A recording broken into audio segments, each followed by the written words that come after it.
கிரிக் time ஃபேன்ஸுக்கு வணக்கம். அக்ஸனுக்கு ஒரு 10 நாள் தான் இருக்குன்னு சொல்லலாம். ஸோ இதுக்கிடையில் எப்படா அந்த லிஸ்ட்டெல்லாம் வரும்னு வெயிட் பண்ணிட்டு இருக்காங்க. பிகாஸ் எல்லா பிளேயரையும் வந்துட்டு வைட் ஆங்கிளில் பார்க்க முடியும் இல்லையா? நம்ம இப்போதைக்கு ஒரு 20-25 பிளேயர்ஸ்குள்ளேயே சுற்றிக்கிட்டு இருக்கோம். இன்னும் ஏகப்பட்ட டேலண்ட் இருக்குது. அண்ட் எவ்வளோ கன்ட்ரிலேருந்து எவ்வளோ பெரிய பிளேயர்ஸ் எல்லாம் அப்ளை பண்ணியிருக்காங்க, யார் யார் வருவாங்க, யார் யார் வரமாட்டாங்க. பேட் கமின்ஸ் இருப்பாருன்னு சொல்லி ஒரு தகவல் வருது, இல்லை அட்டன் பண்ண மாட்டாருன்னு சொல்லி ஒரு தகவல் வருது, ஹேசல்வுட் இருப்பாருன்னு சொல்லி ஒரு தகவல் வருது, இல்லைன்னு சொல்லி தகவல் வருது. ஸோ இது எல்லாமே கன்ஃபார்ம் பண்ணணும் அப்படின்னு சொன்னால் அந்த ஒரு லிஸ்ட் வரணும். ஸோ அதுக்காக தான் ஃபேன்ஸ் எல்லாமே வெயிட் பண்ணிட்டு இருக்காங்க. ஸோ இதுக்கிடையில் இப்போ இருக்க இந்த ஒரு பேட்ஸ்மேன்ஸ் பவுலர்ஸை வச்சு யார் யார் எந்த டீமுக்கு போறதுக்கான வாய்ப்பு இருக்குங்கிற மாதிரி அதிகமாக பேசிட்டு இருக்காங்க. அண்ட் அப்கோர்ஸ் ஆர்சிபியோட மிடில் ஆர்டர் பேட்ஸ்மேன்ஸ் யாரு அப்படிங்கிறத கேள்வி. இப்போவே அவங்களோட ஸ்குவாடு பக்கா செட்டு தான். பட் இருந்தாலும் அந்த ஸ்லாட்டை ஃபில் பண்ணி ஆகணும். இருந்தாலும் அந்த ஸ்லாட் ஃபில் பண்ணக்கூடிய ஒவ்வொரு பேட்ஸ்மேனுமே தரமாக இருக்கணும் அப்படிங்கிறதுல அவங்க கண்டிப்பாக ஒரு குறிக்கோளோடு இருப்பாங்க. போன தடவை அவங்க பண்ண விஷயமே தான். அதாவது பிளேயிங் லெவனில் ஆடுறத தவிர வெளியில் அவங்களுக்கு ஆப்ஷன் அப்படிங்கிறது ரொம்ப ரொம்ப கம்மியாக இருந்துச்சு. ஒரு லோம் ரோட், சபாஸ் அகமத் அப்படின்னு சொல்லிட்டு ஃபுல் அண்ட் ஃபுல் யங்ஸ்டர்ஸாக தான் இருந்தாங்க. எங்கே பார்த்தாலும் ஒரு தரமான ஒரு இந்தியன் பேட்ஸ்மேன்ஸ் யாருமே இல்லை. அதுதான் மிகப்பெரிய பிரச்சனையாக இருந்துச்சு. ஸோ இப்போ இந்த ஒரு லிஸ்ட்லேயே மிகப்பெரிய ஆட்கள்லாம் இருக்காங்க. யார் யார் ஆர்சிபிக்கு தேர்வாகிறதுக்கு சான்ஸ் இருக்கு அண்டு ஸ்லாட்டை ஃபில் பண்ண போறாங்க அப்படிங்கிறத பார்க்கலாம். உடனே எல்லாரும் ப்ரோ இந்த 11லேயே இடம் இல்லை, அவரெல்லாம் ஆடுற சான்ஸ் இருக்கு அப்படிங்கிற மாதிரிலாம் கேட்காதீங்க. வருஷம் ஆர்சிபியோட கதை இதுதான். ஆரம்பத்தில் 11 வந்துட்டு ஆல்ரெடி ஃபுல், இனிமேல் இடம் இல்லைன்னு சொல்லுவாங்க. ஆனால் ஒவ்வொரு மேட்சுக்கு நடுவில் 10 தடவை 11 மாற்றுவாங்கன்னு சொன்னால் அடுத்த மேட்ச் கண்டிப்பாக சேஞ்ச் ஆயிருக்கும், அதுக்கு அடுத்த மேட்ச் சேஞ்ச் ஆயிருக்கும். ஒரு மேட்ச்ல வைசாக் விஜயகுமார், அதுக்கப்புறம் வந்துட்டு ஹர்ஷல் பட்டேல், பவுலர்ஸ் அந்த அளவுக்கு சேஞ்ச் பண்ணிருந்தாங்க. பேட்டிங் ஆர்டரையும் சேஞ்ச் பண்ணாங்க. லோம்ப்ரோர் உள்ள வந்தாரு, சபாஸ் அகமது உள்ள வந்தாரு. ஸோ இவங்கெல்லாம் யாரும் வேணாம், இன்னொரு யங்ஸ்டர்ஸ் உள்ள கொண்டு வாங்கன்னு சொல்லிட்டு ஏகப்பட்ட மாற்றங்கள் இருந்துச்சு. ஸோ கண்டிப்பாக மாற்றங்கள் எப்போ வேணாலும் நிகழும். ஒருத்தர் சரியாக பெர்ஃபார்ம் பண்ணல, இன்ஜூர்ட் அப்படிங்கும்போது வந்து தேவைப்படும். ஸோ ஸ்லாட்டை ஃபில் பண்ணி தான் ஆகணும். ஸோ அந்த வகையில் ஃபில் பண்ணுற ஸ்லாட்டையும் ஒரு கண்டிப்பாக உறுதியான பேட்ஸ்மேன்ஸ் இருக்கணும். ஸோ ஆஃப்கோர்ஸ் 6 பேர் இருந்தாலும் ஒரு எக்ஸ்ட்ரா ஒரே ஒரு பேட்டர் கண்டிப்பாக ஆர்சிபிக்கு தேவைப்படுறாங்க. அது யாரு அப்படிங்கிறத கேள்வி. அந்த வகையில் ஃபர்ஸ்ட் பேட்ஸ்மேன் கருண் நாயர். ஸோ கண்டிப்பாக இந்த பேரை வந்துட்டு அஸ்வின் அவர்கள் எடுக்கிறதுக்கு முன்னாடி அவ்வளோ ட்ரெண்ட் கிடையாது. அவர் எடுத்து வெளியில் விட்டதுக்கு அப்புறம் அவ்வளோ ட்ரெண்டுன்னு சொல்லலாம். ஆனால் நான் 2 வருஷமா வீடியோஸை சொல்லிட்டு இருக்கேன் அந்த மனுஷனை எடுங்கடான்னு சொல்லிட்டு. அதுக்கப்புறம் ஒரு ட்ரிபிள் செஞ்சுரி கூட அடிச்சிட்டாரு. இருந்தாலும் ஐபிஎல் பக்கம் வந்துட்டு யாரும் போகல. ஸோ கண்டிப்பாக டேலண்ட் இருக்கு. ஸோ அவருடைய டொமஸ்டிக் கரியர் எல்லாமே வந்துட்டு சிறப்பாக அமைஞ்சிருக்கு.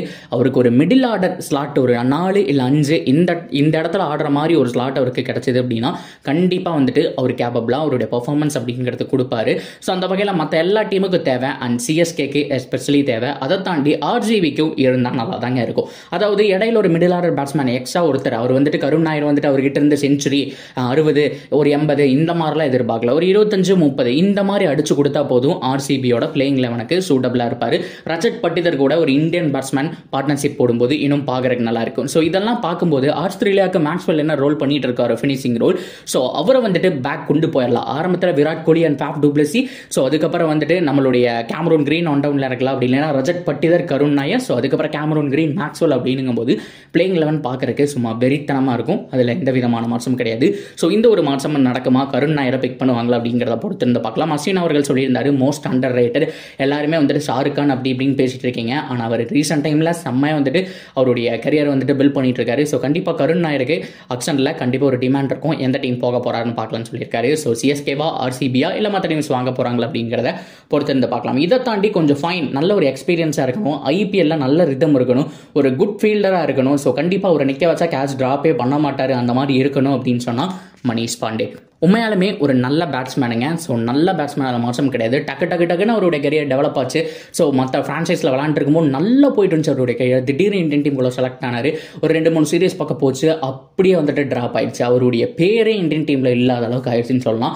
இருந்தாலும் நல்ல ஒரு player, promising middle order batsman. மிடில் ஆர்டருக்குனே பிறந்த சில பிளேயர்ஸ் எல்லாம் இருப்பாங்க இல்லையா? ஸோ அது மணிஷ் பாண்டே மாதிரியான பிளேயர்ஸ் தான். அவர் ஓப்பனிங் ஸ்லாட்லேயோ ஃபினிஷிங் ரோல்லையோ நம்ம பார்க்க முடியாது. மிடில் ஆர்டரில் நல்லா, அதாவது 1 டவுன்லேருந்து இந்த 5th பொசிஷனுக்குள்ளே எங்கே இறங்கினாலும் வந்துட்டு ஆங்கர் பண்ணி கொண்டு போவார். ஸோ கண்டிப்பாக சிஎஸ்கேக்கு அவருடைய நீட் ரொம்ப ரொம்ப முக்கியம். எப்படி ஒரு 50 ராய்டு இல்லாமல் அவங்க தவிக்கிறாங்களோ, ஸோ அந்த சமயத்தில் அவரை ஃபிக்ஸ் பண்ணலாம். அதே மாதிரி ஆர்சிபிக்கு ரொம்ப ரொம்ப நீடடாக இருப்பார். இதை தாண்டி மற்ற டீம்ஸும் ட்ரை பண்ணலாம். பட் மணிஷ் பாண்டேவை ரிலீஸ் பண்ணிட்டாங்க. ஸோ இவர் வந்துட்டு மேக்ஸிமம் ஒரு 4 to 5 crore ட்ரை பண்ணலாம் அப்படிங்கிறதான். அதுவே ஓவர்னு சில பேர் சொல்லலாம். ஆனால் 4 crore அப்படிங்கிறது டீசென்ட் ப்ரைஸ் தான் அவரை எடுத்து உள்ள போடுறதுக்கு. பொறுத்திருந்து பார்க்கலாம். நல்ல ஒரு எக்ஸ்பீரியன்ஸ் பிளேயருங்க. அவரால் ஹார்டு ஹிட்டிங் 6 அடிக்க முடியும். அதே மாதிரி தட்டி உருட்டி ஒரு மேட்சை கடைசி வரைக்கும் எடுத்துகிட்டு போக முடியும். ஸோ கண்டிப்பாக இந்த ஆக்ஷனில் மணிஷ் பாண்டே மேலே கண்ணு இருக்கும். பொறுத்திருந்து பார்க்கலாம். ஸோ எந்த மாதிரி பண்ண போகிறாரு அப்படிங்கிறத. இதை தாண்டி ஒரு தமிழக வீரர் வேணும் அப்படின்னு சொன்னோம்னா நாராயண் ஜெகதீசன். போன தடவை நீங்கள் பார்த்துருப்பீங்க. ஸோ ஆர்சிபி லைட்டாக பிட் பண்ண மாதிரி இருந்துச்சு. ஸோ அதுக்கப்புறம் வந்துட்டு டக்குன்னு வந்துட்டு கேகேஆர் சைடில் வந்துட்டு அவர் போயிட்டாரு. ஸோ ஜெகதீசனுக்கு ஒரு சான்ஸ் இருக்குங்க. ஸோ கண்டிப்பாக மிடில் ஆர்டரில் நல்லா ஆடுவார். சிஎஸ்கே பொறுத்த வரைக்கும் அவங்க சான்ஸ் கொடுத்தாங்க, கொடுக்காம இல்லை, பெஞ்சில் மட்டுமே குறைச்சிட்டு இருந்தாங்கிற மாதிரிலாம் சொல்லிட்டு இருந்தாங்க. சான்ஸும் கிடச்சிது அவருக்கு, கிட்டத்தட்ட ஒரு 4 மேட்ச் கிடச்சிது. ஆனால் அந்த 4 மேட்சுமே வந்துட்டு அவரை பொறுத்த வரைக்கும் அபுதாபி அதுக்கப்புறம் வந்துட்டு அந்த கண்டிஷன்லாம் ஆடுறதுனால பெருசாக அவர் வந்துட்டு சோதிக்கலன்னு சொன்னோம். அண்ட் மெகா ஆக்ஷன் அப்படிங்கிற வரும்போது கழட்டி விட்டு தான் ஆகணுங்கிற ஒரு முடிவுக்கு வந்துட்டாங்க. ஸோ அதனால கோவெல் அப்படிங்கிற மாதிரி வெளியில் விட்டாங்க. கேகேஆரில் அவருக்கு ஸ்லாட் இல்லை, ஏன்னா ஓப்பனிங் ஸ்லாட் அப்படிங்கிறதும் ஃபுல் ஆயிடுச்சு. அண்ட் மிடில் ஆர்டர்லேயும் நிறையா இருக்காங்க. 5th 6thலாம் அவர் ஆட மாட்டார். கண்டிப்பாக ஒரு 4th இல்லைன்னா 5th இந்த மாதிரி பிளேஸ் அப்படிங்கிறதுனால இருக்கும். 5th கூட ஓகே, ஆனால் 6வதுக்கெல்லாம் சான்ஸே கிடையாது. ஸோ ஜெகதீசன் கொஞ்சம் டீசெண்டாக இருப்பார், அவ்வளோதான். ஸோ தமிழ்நாட்டு பிளேயர் கொஞ்சம் டீசெண்டாக இருப்பார். ஸோ ஆர்சிபி கண்டிப்பாக உங்களோட லிஸ்ட்டில் ஜெகதீசனையும் வச்சிருக்கிறதுக்கான சான்ஸ் அதிகம். டிஎன்பியில் நல்லா பண்ணுறாருங்க, பட் இருந்தாலும் ஐபிஎல்ல அவருக்கு கிளிக் அப்படிங்கிறதாக மாட்டேது. ஸோ கண்டிப்பாக ஆர்சிபி ஒரு சான்ஸ் கொடுப்பாங்களா, கிளிக் பண்ணி விடுவாங்களா அப்படிங்கிறது எல்லாத்தையும் பொறுத்திருந்து பார்க்கலாம். பிகாஸ் ஆர்சிபி சைடில் இருக்கிற யங்ஸ்டர்ஸ் எல்லாம் கம்பேர் பண்ணும்போது அந்த யங்ஸ்டர்ஸோட ஜெகதீசனுக்கு நல்ல அந்த ஒரு டேலண்ட் அப்படிங்கிறது இருக்குது. இப்போ இருக்க யங் சைடை வர அவருக்கு அந்த டேலண்ட் இருக்குது. ஸோ ஜெகதீசன் மேலே ஒரு கண்ணு வச்சிருப்பாங்க. ஸோ பொறுத்திருந்து பார்க்கலாம். அவரும் ஒரு தரமான மிடில் ஆர்டர் பேட்ஸ்மேன் தான்.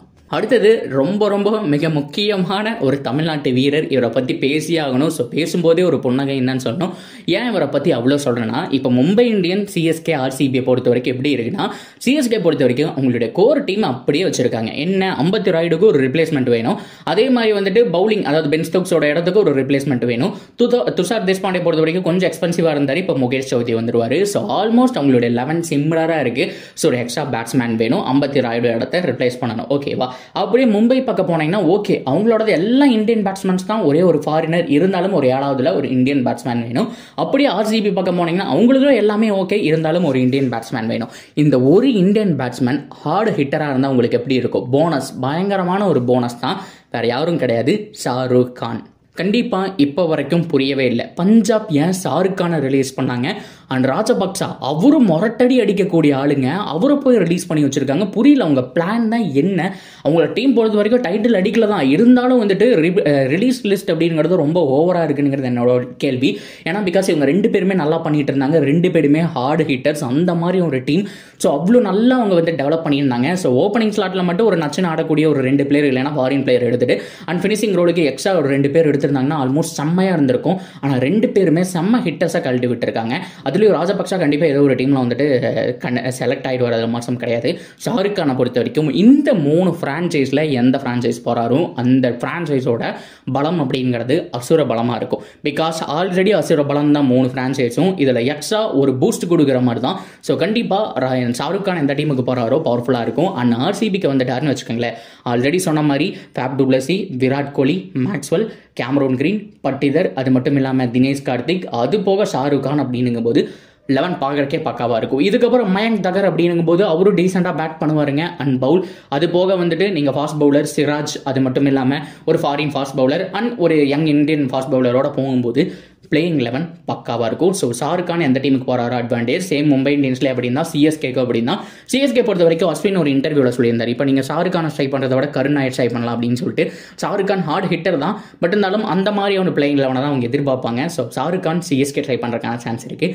பொறுத்திருந்து பார்ப்போம் கைஸ், நீங்கள் என்ன நினைக்கிறீங்க, என்ன ஏது அப்படிங்கிறத சொல்லுங்கள். ஒரே ஒரு இந்தியன் பேட்ஸ்மேன் மட்டும் வேணும் இப்போதைக்கு அந்த பிளேயிங் 11 ஃபிக்ஸ் பண்ணணும். நீங்கள் யாரை எதிர்பார்க்குறீங்க அப்படிங்கிறத சொல்லுங்கள். ப்ரோ இவங்க யாருமே வேண்டாம், இருக்கிற லோம்ரோடையே தூக்கி மேலே போடுவோம் அப்படின்னு நினைக்கிறீங்களா? ஸோ என்ன ஏது அப்படிங்கிறத கமெண்ட் செக்ஷனில் தாராளமாக சொல்லலாம். தொடர்ந்து அப்படியே சேனலோட இணைஞ்சிருங்க, மறக்காமல் சப்ஸ்கிரைப் பண்ணி சப்போர்ட் பண்ணுங்கள்.